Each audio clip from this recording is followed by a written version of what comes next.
ආයිබෝන් යාළුවනි. අදත් මම ඔයගොල්ලන්ට අලුත් වීඩියෝ එකක් ගෙනාවා. අද මම ඔයගොල්ලන්ට කියලා දෙන්න යන්නේ Adobe After Effects වලින් කොහොමද 3D object එකක් apply කරගන්නේ කියලා. ඔයගොල්ලෝ වීඩියෝ මේකට අපි use කරන්න හිතන්නේ 3D motion capture.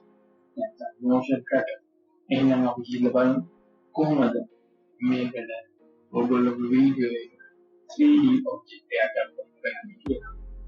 එහෙනම් අපි අපේ වීඩියෝ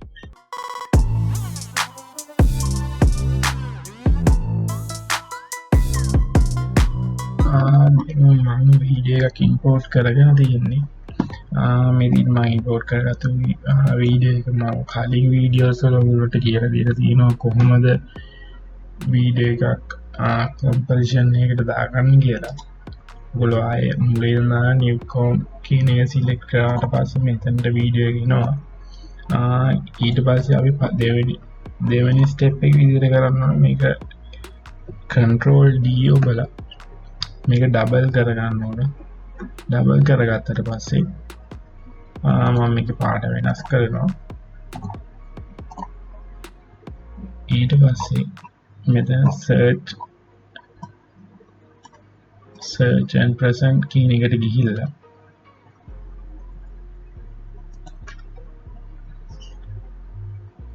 .3D camera tracker කියන එක සිලෙක්ට් කරන්න ඕන. 3D camera tracker. හරි. සාමාන්‍යයෙන් මේ camera tracker එක කොහොම ඇනලයිස් වෙන්න ගත වෙන ටයිම් එක ගොඩක්ම ඩිපෙන්ඩ් වෙන්නේ මේ ඕගොල්ලෝගේ වීඩියෝ ක්වොලිටි එකයි වීඩියෝ එකේ ලෙන්ත් එකයි ඒ ඔක්කොමත් එක බලලා. දැන් මගේ වීඩියෝ එක නම් ගොඩක් පොඩි එකක් හින්දා ටක් ගාලා ඇනලයිස් වෙයි.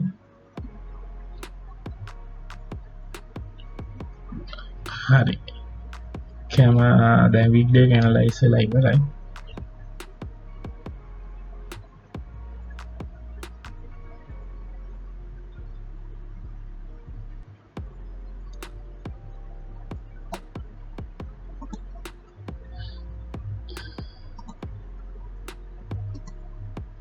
හරි. මේකේ දැන් ඔයගොල්ලන්ට බැලුවොත් පේනවා මේ කැමරා මෙයා ට්‍රැක් කරගෙන තියෙන ලොකේෂන්ස් ටික. මොකද මම මේ වීඩියෝ එකම කලින් ට්‍රැක් කරා. හැබැයි මෙතන කලින් වීඩියෝස් වල තිබ්බ වෙනම ට්‍රැකර් මාක්ස් වගේක්. හරි. අපි මේ වීඩියෝ එකේදී අලුත් ට්‍රැකර් මාක්ස් එකම වැඩේ කරමු. මම හිතන්නේ දැන් මම මේ මෙතන වීඩියෝ එක මෙතන පෝස්ට් එක මෙතනට මෙතනට දාන්න. ඊට පස්සේ create solid and camera ඒක සිලෙක්ට් කරාට පස්සේ මෙතන දැන් ඔයගොල්ලන්ට පේනවා තැඹිලි පාට කලර් එක තියෙනවා. ඊට පස්සේ කරන්න දෙන මේක right click කරලා pre-compose කියන එක සිලෙක්ට් කරන්න. pre-compose කියන එක සිලෙක්ට් කරලා okay ඔබලා ඔයගොල්ලෝ මෙතනින් මේක ඩබල් ක්ලික් කරලා track solid කියන layer එක delete කරාට පස්සේ ඔයගොල්ලන්ට පුළුවන් ඔයගොල්ලෝ දාන්න හිතන් ඉන්නේ වීඩියෝ එක හරි ඔඩියෝ එක හරි මෙහෙම ඩ්‍රැග් කරලා දාන්න. දැන් මෙහෙම ඩ්‍රැග් කරලා දැම්මට පස්සේ ඔයගොල්ලන්ට බලා ගන්න පුළුවන් දැනට කොහොමද අපේ ඔබ්ජෙක්ට් දාපු 3D ඔබ්ජෙක්ට් එක තියෙන්නේ කියලා. එතකොට දැන් මේක අපිට ඕන විදිහකට හදා ගන්න පුළුවන්. දැන් ඔයාලට බලන්න පුළුවන් පේනවා මේක ලොකු විදිහකට. මේකට වඩා හරි. අපි මේක පොඩ්ඩක් එඩිට් කරන්න.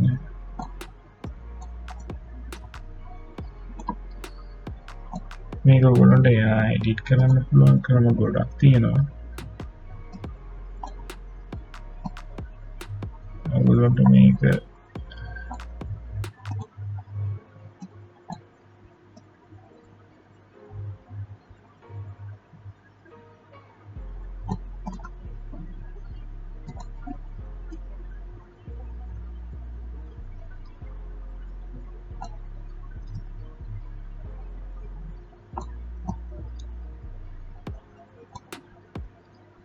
ඔගොල්ලොන්ට මේක තව එඩිට් කරගන්න පුළුවන් මෙතනට ගිහිල්ලා ට්‍රාන්ස්ෆෝර්ම් කියන එකට ගිහිල්ලා පොසිෂන් එක තියෙනවා තැන ස්කේල් එක මේක ගොඩක් වෙලාට ඔයගොල්ලෝගේ ආගේ වීඩියෝ එකත් එක්ක තමයි කොහොමද හැදෙන්නේ කියලා ඩිපෙන්ඩ් වෙන්නේ.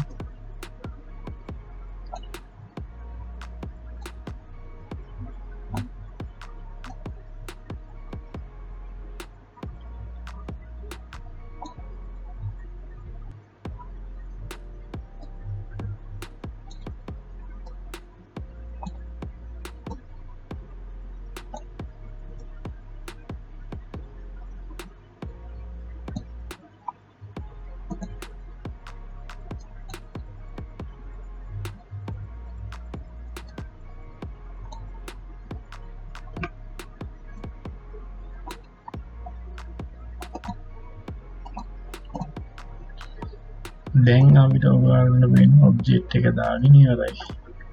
ඔබ්ජෙක්ට් එක දැම්මට පස්සේ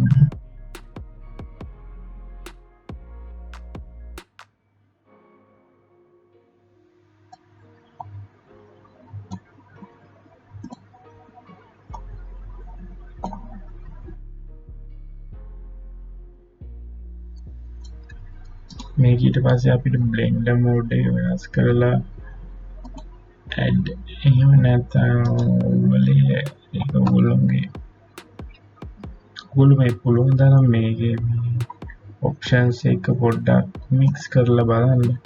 මොකද ඔයගොල්ලන්ට ගැලපෙන ඔප්ෂන් එක සමහර විට මේ වීඩියෝ එකට වෙනස් වෙනවා.